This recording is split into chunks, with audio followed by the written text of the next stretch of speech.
I love that he took that title. I love that he refocused that to give us a historically accurate account of the things that have happened in this country, and also an account of slavery wherein which, like, yes, we know there were atrocities, but also there was love. There was a sense of family. There was a sense of bravery. And that alone was an act of defiance, to believe that you could have a family, to believe that you deserved to be married to someone and that they belonged only to you.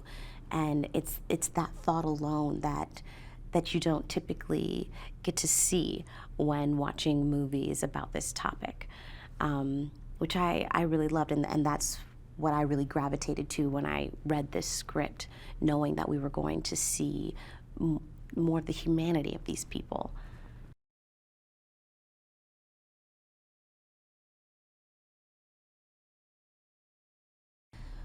We get this sense in her that she's a fighter from the very beginning, and when we first see her, I mean, her hair is matted, her clothes are torn, her wrists are bloodied from where she's been bound and dragged, and we don't know what harm she has come to just in getting to the auction block where we first see her. But once she is purchased and on her way to the Turner farm, that first scene between her and Nat, it's like when we talked about it, we wanted you to we wanted our audiences to understand instantly, like, even though she had been so degraded from wherever she had come from, she was going to use her last breath, if she had to fight for herself. She was never, ever going to willingly hand over her body. And just knowing that was in her, that's the kind of person that she is, I really wanted to be able to give honor to her.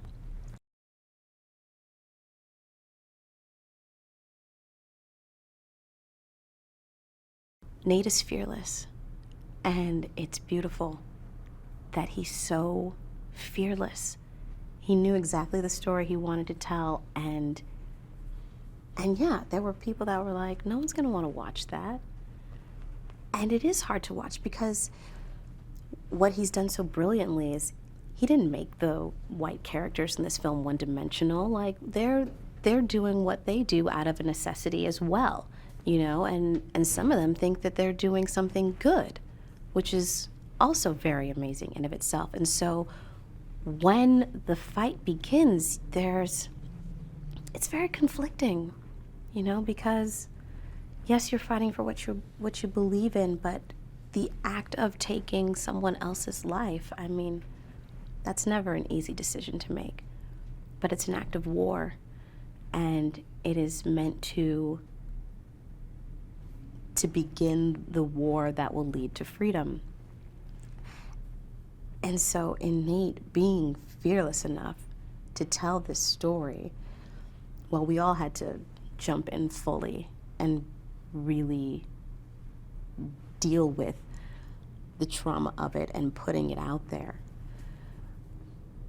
For myself, even watching it, there were times when I wanted to turn away, because it's hard. It's hard to look at that image and see that, and it's painful. It's painful to know that this isn't some imagined thing. This is history. This is factual. It hurts. It hurts to watch it. But it's something we need to face. We need to see it and face it, and the story needs to be told so that we can learn from it and do better. And Nate is an educator, and And he wants people to learn, and he wants people to do better. And he understands that in order to do that, he has to risk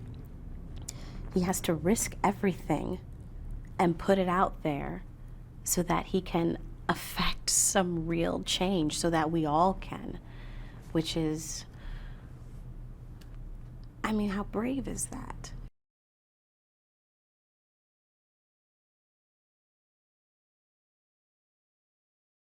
This is a film where we're going to stand up and say, we deserve to live like anyone else. We deserve to live and love and breathe and walk freely and be unencumbered and not be disenfranchised and not feel like anything that we care about can be taken from us at any moment. That you cannot take our body, you cannot take my life, you cannot take the life or the body of someone that I care about. That film does not, it exists now, but it didn't exist before. I wish it had. I wish when I was a child growing up and Black History Month would come along, I wish this film had existed so that I could feel empowered. And that is what this movie does. It makes you feel empowered. It makes you believe that you are capable of